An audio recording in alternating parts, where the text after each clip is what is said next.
ดังนั้นอยากให้ทั้งบรรดาอาจารย์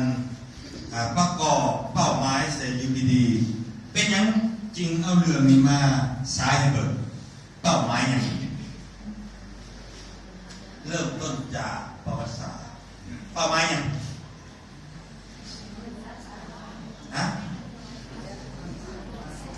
เป้าหมายอย่างนิทัศน์เรื่องตามห้อยกับอุดมขั้นตอนที่หนึ่งเพื่อหาที่ต้องการเนี่ยเนาะเป้าหมายแม่เพื่อเหตุให้คนเรามีมโนสำนึกในความหักษาเทียบแทนศัตรูเป้าหมายแท้ๆที่คอยจะให้คนเรานี่หักษาเทียบแทนศัตรูผู้บ่ให้ศัตรูไทยสยามเป้าหมายที่สองของคอยอยากให้คนเราได้รู้และเห็นความโหดร้ายป่าเถื่อนของศักดินาสยามที่มีต่อคนลาวศักดินาสยามมันเห็นให้คนลาวในไหนจูบเล่าเขาเผาละเมือนในไหนตักต้นไม้ก็ตอกกวาดคนลาวไปเผื่อตัดทอนกำลังในไหนอยากให้ผู้ฟ้องป่าเถื่อนของมันนั่นได้อาจารย์เนาะมันมายึดประเทศเราเขาจูบเล่าเขาพนักเงินจักเถื่ออาจารย์3 เถื่อแต่ละเถื่อให้สวยเอาเวียดนามโอเคเป้าหมายที่3เพื่อให้พวกเราถอดเอามาเพียรในการหักชาติจากบรรดาฐานวีรบุรุษของเรานอกจากเจ้าอนุวงศ์จะมีหลายวีรบุรุษเป้าหมายที่4เพื่อสร้างให้พวกเราจำแนกมิตรศัตรูให้ชัดแจ้งเอาพูดว่ามิตรแมนเวียดศัตรูแมนไทยเป้าหมายสุดท้ายเพื่อศึกษาเนื้อในจากการต่อสู้ของเจ้าอนุวงศ์ตัวนี้ของอาจารย์ได้ว่าเอามัดแล้วเพื่อศึกษาเนื้อในแต่ตัวนี้เป็นปัญหาเป้าหมายสุดท้ายของข้าพเจ้า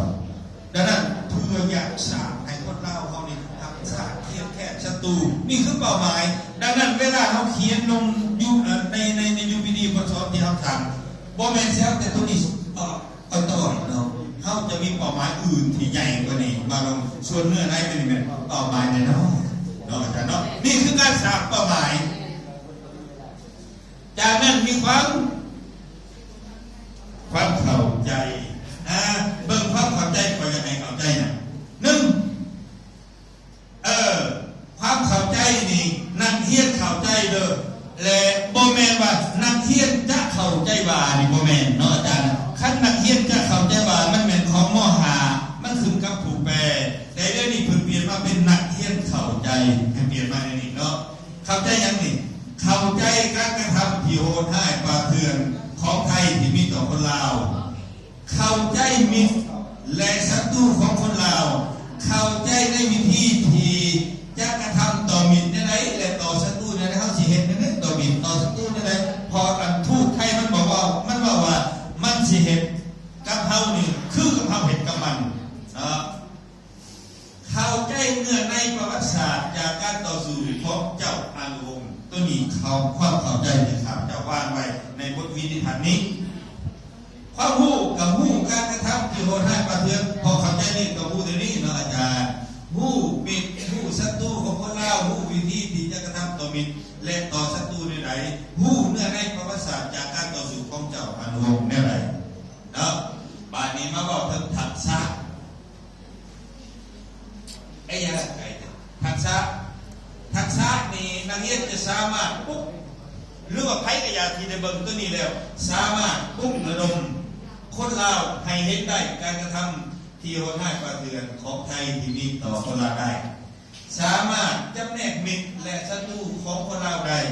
สามารถชอบหาวิธีที่จะกระทำต่อมิตรและต่อศัตรูได้สามารถวิเคราะห์เนื้อในประวัติศาสตร์จากการต่อสู้ของเจ้าอนุวงศ์ได้นี่คือความสามารถดังนั้นเขาต้องมีคำถามเขาเอ่ยว่าคำถามกระทั่งเลยคำถามหลักมาเบิ่งคำถามหลักข้าพเจ้าวางในไหนวางคำถามหลักเนาะคำถามหลักเมื่อชมวิดีโอตามรอยเจ้าอนุวงศ์แล้วท่านมีความรู้ สึกแนวใดนี่คำถามโมเมนต์ว่ามีเนื้อในแนวใดมีอันใดแนวใดตัวนั้นมันยากเนาะทานมีความรู้สึกแนวใดใครรู้สึกแนวใดครับถามพระอาจารย์มีความรู้สึกแนวใดเมื่อเป็นแบบนี้รู้สึกแนวใด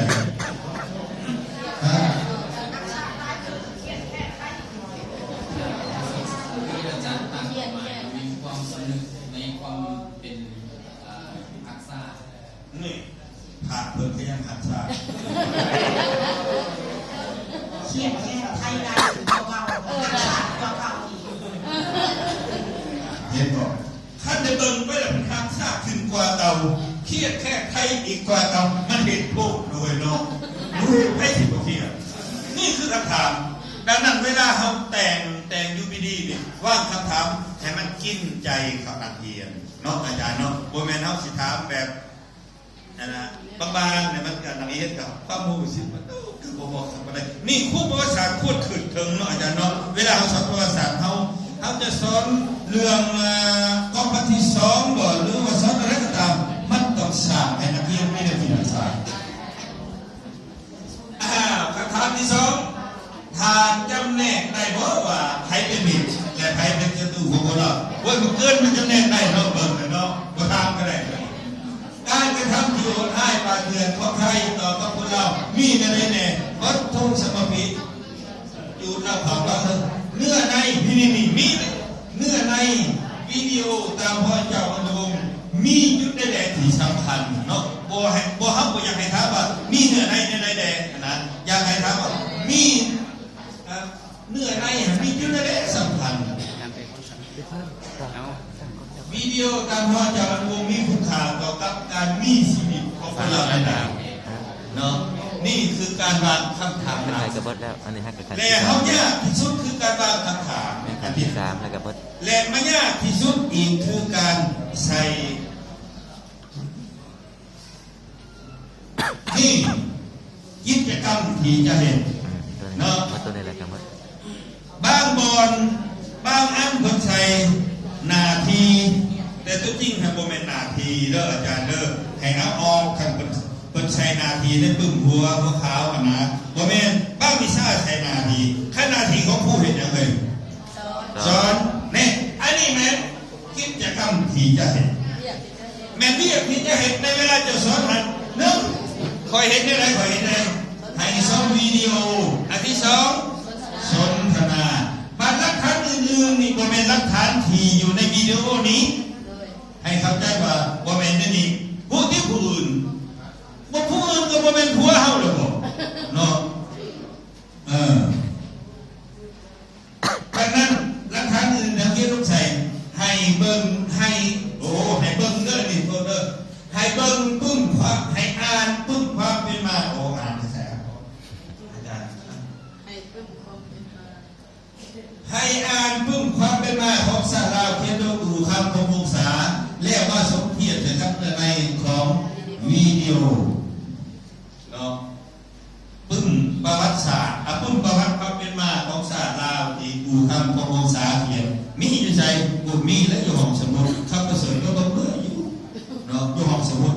ดังนั้นให้นักเรียนไปอ่านมันจะเป็นหนึ่งที่เขาฝึกให้นักเรียนเข้าห้องสมุดนี่คือหลักฐานอื่นบางอันคือพันว่าโอ้เห็นอันนั้นที่เขาเห็นผ่านมาบ้างเถอะอ่านที่บุคือกับว่าเห็นความคิดดีเนาะอาจารย์เนาะดังนั้นให้ถอดมาแบบของมันมาเลยขั้นรักฐานอื่นหรือโมเมนต์รักฐานที่เขาสอนบางเถื่อเขาใส่เมียบ้านแม่ก็เมียบ้านในบ้านปึ้งโอ้ยเกิดมันแมนนี่ถ้าเขาไปใส่เนี่ยเขาใส่เมียบ้านให้เมียบ้านแก่นักเรียนเนาะอันนี้คือรักฐานอื่นเนาะบานี้ข้าพเจ้ายังใส่คำถามอีกนึงในเวลาสอนเนาะด้วยเหตุใดเจ้าอนุวงศ์จิงมุฟตีไทยด้วยเหตุใดย้อนเพิ่นมีความหักซาเขียนแค้นศัตรูอยากกอบกู้เอกราชขึ้นมาหาประเทศเฮาคำถามที่สองอนุสาวรีย์ยาโมตั้งอยู่ไสผู้บอกอยู่โคราชย้อนยังรัฐบาลไทยจริงบ่อนุญาตให้ไปคนกวาดมาวัดยาโมมันไม่มีตัวตนเนาะเห็นบอกนางสายพินเราโค ค้นคว้าประทัดพ่อเท่าไรปึ้มที่เราเขียนลงปึกถือหามเผยแผ่ให้มีผู้เดียวเท่านั้นอ้าวนางสายพินคนปึกประทัดพ่อเท่าไรถือง่ายนี่คือการอนุรักษ์ของเขาแนวจิตศาสตร์นิยมของเขาไปให้คนยาโมคือไผ่มีตัวตนในไหนมีผลงานอย่างต่อกับไทยเอาอีนายยาโมนี้เพราะความจริงแม้นผู้ตุชนธรรมดาคนธรรมดาเวลานั้นเลยอีนายยาโมนี้ร่วมกันต่อสู้กับเจ้าอนุตะกี้เพิ่นว่าประวัติหันอีนายยาโมนี้เอาสุรานารีเขาให้เจ้าอนุเบื่อเมาก็ขับเจ้าอนุอ่อนเพียเปียลอยย่อมกินเหล้าเลยหาผู้สาวบ่แม่นมันว่าออกมาบ่แม่นแม่นบ่ย้อนว่าขอถามนะครับย้อนยังเจ้าอนุถึงเสียใส่อยู่โคราชเสียใจตอนนั้นเราก็เข้มแข็ง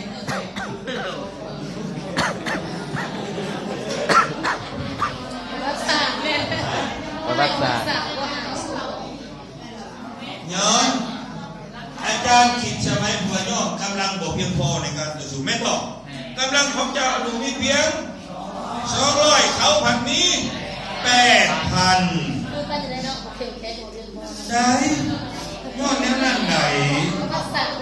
บ่แม่นว่าอีนายยาโมนี่เบื่อเอาเหล้าไปให้เอาผู้สาวไปให้เลยยอดกำลังของเจ้า200แต่เขามี8,000เป็นยังที่มีแต่200ผัดแยกอยากไปเวียงจันทน์แน่อยากแยกไปต่อสู้อยู่สระบุรีแน่บนอื่นแน่ก็เลยจงไว้200ดังนั้นเขามี8,000กับฮุบตีเจ้าตายเอาแล้วย้อนการวางแผนผิดพลาดต้นแต่ยังการวางแผนผิดพลาดคอยว่าเจ้าว่างไว้ได้มีหน่อยโทษเขาพันหลายนี่คือยอดอย่างอย่างโมยอดอย่างจริงพระเจ้าไอ้ลูกจริงเสียใจเนาะนี่เลยจริงเสียใจจริงก็ได้ยอดอย่างลาวกับไทยจริงบาดหมางกันตลอดมายอดประวัติศาสตร์ไทยกันไทยเห็นแต่คนเราหลายคนไทยมักเอาเปรียบของคนทุกประเทศเนาะสยามกระทำยางปลาเถื่อนเนาะยางปลาเถื่อนต่อคนเราในเขาเห็นอย่างน้องอาจารย์ก็ท้าตายกันเลยกันนี่ตอบใจกันสยามกระทำโบราณปลาเถื่อนตัวเจ้ารวมในไหนเอาไปขังไว้ในกรงเล็กมึกครอบครัวเอาเกือบทรมานมาทรมานเพียงแต่7 วันก็เสียชีวิตนี่คือความโบราณปลาเถื่อนของไทยที่กระทำต่อเจ้าอนุวงศ์เจ้าอนุวงศ์เป็นไทยมีผลงานอย่างต่อกับคนลาวเจ้าอนุวงศ์แม้นกษัตริย์องค์สุดท้ายของเวียงจันทร์ไหนเพิ่นมีผลงานในการต่อสู้กู้ชาติของเราออกจากแอกครอบครองจากของศักดินาสยามแต่มันผลบ่สำเร็จถ้าว่ามีใครในที่ยกก็ถามปฏิเสธเจ้าหลวงมีใครปฏิสวยมีเวียดนามอยู่เวเนาะตะกี้เพิ่นเอิ้นว่าอยู่เงอ่างดังนั้นเวียดนามจริงเป็นเพื่อนมิตรกับคนลาวตลอดมาเพื่อแก้แค้นเทศเจ้าอนุวงศ์แม่นไทยเป็นผู้บุกโจมตีไทยเวียดนามตีไทยอยู่4 ปีเพื่อแก้แค้นเทศเจ้าอนุวงศ์เจ้าสามารถถอดพระพุทธาจากบทเรียนของเจ้าอนุวงศ์ได้เมื่อไหร่ถ้าจะเอามาเป็นถอดได้เมื่อไหร่ถอดเอาการน้ำใจหักษาของเจ้าอนุวงศ์มาให้เขาเองครับต้องหักษาเนาะเมื่อตั้งอนุสาวรีย์เจ้าอนุวงศ์แล้วขึ้นแล้วมีเหตุการณ์อย่างขึ้นอยู่ไทยน้ำท่วมโคราชหลายคนก็คิดว่า าโมนี่ญาติเจ้าอนุเงียวออกก็น่าปวดโคราชอนุสาวรีย์เจ้าอนุวงศ์ตั้งอยู่ไสนครหลวงเวียงจันทร์เจ้าอนุวงศ์เป็นคนบ้านไหนเมืองไหนแฝงไหนคนบ้าน